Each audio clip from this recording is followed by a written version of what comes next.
Welcome to our channel. ఇండస్ట్రీలో ఒక కొత్త టాక్ నడుస్తుంది. బాలకృష్ణ గారు రికార్డ్ బ్రేక్ చేశారంటూ, అలాగే చిరు, నాగ్, వెంకీలు అవుట్ ఫ్రమ్ ద రేస్ అంటూ కూడా కొన్ని వార్తలు వినిపిస్తున్నాయి. అయితే ఆ విషయం గురించి మనతో మాట్లాడడానికి సీనియర్ జర్నలిస్ట్ శ్రవణ్ గారు ఉన్నారు. సార్తో మాట్లాడదాం. నమస్తే అండి. నమస్తే. సో ఇండస్ట్రీలో బాలయ్య గారు రికార్డు బ్రేక్ దిశగా వెళ్తూ ఉంటే, చిరంజీవి గారు, నాగార్జున గారు, వెంకీ గారు ఇలా టాప్ హీరోలు మిగతా వాళ్ళందరూ కూడా రేస్ నుంచి అవుట్ అయిపోయారు అన్నట్టుగా ఈ వార్తలు అన్ని వైరల్ అవుతున్నాయండి. ఎందుకండి? అంటే రీజన్ ఏంటండి? సోషల్ మీడియా వచ్చిన తర్వాత ఈ అభిమానుల మధ్య కొన్ని అద్దుమీరిన చర్చలు కూడా ఎక్కువైపోయింది. వాస్తవానికి అభిమాని అంటే తన చిత్రం తాలూకు హీరోని, ఆ హీరో తాలూకు విజయాల గురించి మాట్లాడుకుంటే బాగుండేది. కాకపోతే ఈ మధ్యకాలంలో ఏంటంటే కాంపిటీషన్ బాగా పెరిగిపోయి హీరోల అభిమానులు ట్రోల్ చేయడం కానీ, అతిగా పోవడం కానీ, లేనిపోని చర్చ చేయడం కానీ జరుగుతుంది. అట్లాంటి చర్చల్లో భాగంగానే ఇప్పుడు బాలకృష్ణ గారు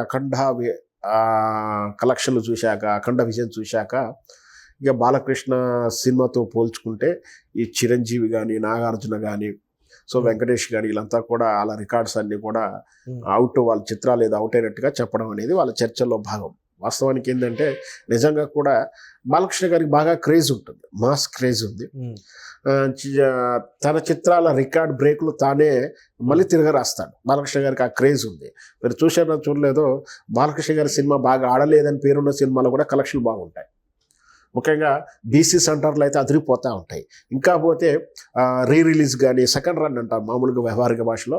మనకి ఈరోజు ఏందో రిలీజ్ అని చెప్పేది ఈవెంట్ చేస్తూ ఉన్నారు, కానీ రిలీజ్ ఇవ్వలేకుండా కొన్ని బీసీ సెంటర్లు ఏం చేస్తారంటే మళ్ళీ ఒకసారి సినిమా బాగుంటే మళ్ళీ తెచ్చుకొని వేస్తారు. జనరల్గా ఇప్పుడు అంటే రెంటెడ్ సిస్టము డిస్టిక్ దాకా వెళ్ళిపోయి రూరల్ కూడా హైదరాబాదు హెడ్ ఆఫీస్ నుంచి డీల్ చేస్తూ ఉన్నారు. అంటే మొత్తం మోనోపాలి థియేటర్స్ అయిపోయాయి కాబట్టి. అప్పుడు అలా లేదు కదా. అప్పుడు ఏంటంటే సినిమాకి ఇంకో సినిమా గ్యాప్ ఉన్నప్పుడు కానీ, ఆ కాంపిటీషన్లో కానీ మళ్ళీ ఒక చిత్రం తీసుకొచ్చి మళ్ళీ అదే చిత్రంలో మళ్ళీ రిలీజ్ కానీ మళ్ళీ రెండో రన్లు వేస్తుంటారు. అప్పుడు కూడా కలెక్షన్లు బాగుంటాయి.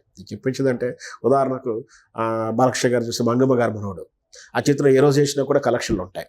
ఇట్లా ఏంటంటే మొదటి విడుదల, రెండో రన్ అంటే అటు మధ్యలో గ్యాప్లో రిలీజ్ చేసినాం, లేదు ఈ సందర్భాంశంగా 25 years 20 years రకరకాల సందర్భాల్లో రిలీజ్ చేస్తున్నప్పుడు కూడా బాలకృష్ణ గారి కలెక్షన్లు అయితే అదిరిపోతాయి. ముఖ్యంగా బీసీ సెంటర్లు అయితే మాస్ ఉన్నటువంటి ఏరియాల్లో, ఎక్కడైతే రూరల్, గ్రామీణ స్థాయి, మండల స్థాయి, తాలూకా స్థాయి, జిల్లా స్థాయి వరకు ఎన్ని థియేటర్లు ఉన్నా కూడా ఈ థియేటర్ ఆ థియేటర్ అనేది లేదు. అంటే థియేటర్లో కొన్ని ఉంటాయి, క్లాస్ థియేటర్లు, మాస్ థియేటర్లు అనేది ఉంటాయి, ఫ్యామిలీ థియేటర్స్ అని కొన్ని పేర్లు ఉంటాయి ఊళ్ళల్లో. అట్లాంటిది ఏ థియేటర్లు వేసినా కూడా బాలకృష్ణ గారి చిత్రాలకైతే కలెక్షన్లు ఉంటాయి. బాలకృష్ణ గారి ఫ్యాన్స్ సపరేట్ బిహేవియర్ ఉంటుంది.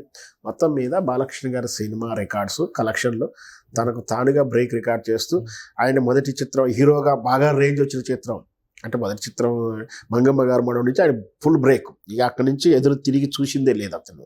ఆ రోజు నిన్నటి అఖండ 2 వరకు ఏ చిత్రం చేసినా కూడా సూపర్ డూపర్ కలెక్షన్లు.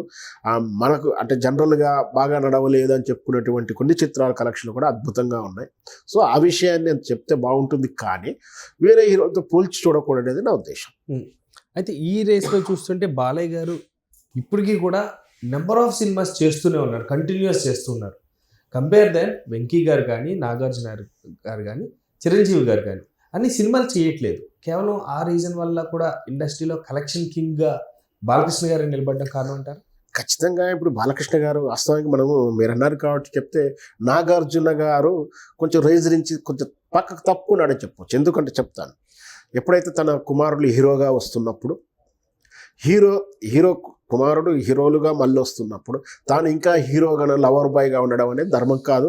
ఆ తరహాలు అట్లా ప్రయత్నం చేసినా కూడా మ్యాక్సిమం నిలబడదు కూడా. అందుకని ఆ తర్వాత వచ్చే చిత్రాల్లో కొంచెం మెచ్యూర్డ్ ఏజ్ లెవెల్ క్యారెక్టర్లా చేశాడు. నాగార్జున గారు ఈ మధ్యకాల చిత్రం చూస్తే బంగారాజు ఒక చిత్రం వస్తుంది. అంటే ఆయన లవర్ బాయ్ కాదు, కానీ ఆయన క్రేజ్ వేరే రకంగా చూపించుకుంటూ, అంటే ఒక హీరో స్టేజ్ నుంచి వచ్చి ఫాదర్ క్యారెక్టర్ తరహాలో రావడాలు, అట్లాంటి కథా చిత్రాలు చేస్తూ ఉన్నాడు. వెంకటేష్ గారేమో మన తులసి లాంటి చిత్రాలు దశ దాటిపోయిన తర్వాత ఫ్యామిలీ ఓరియంటెడ్గా ఒక ఇద్దరు భార్యల క్యారెక్టర్లతోటి చేయడం ఈ మధ్య చూస్తున్నాం.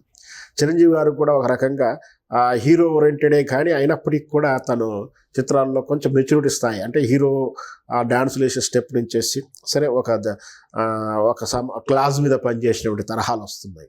బట్ బాలకృష్ణ గారికి మాత్రం ఈ రోజుకి కూడా హీరో తరహా చిత్రాలు ఆ లవ్ కానీ ఆ సన్నివేశాలతో ఉన్నాడంటే ఇంకా is in game, is in field, age తగ్గట్లేదు ఆ ఏజ్ తగ్గట్టుగా అంటే డబుల్ రోల్ పాత్ర తీసుకుంటూ ఆ తరహా పాత్రలు చేస్తున్నాడు.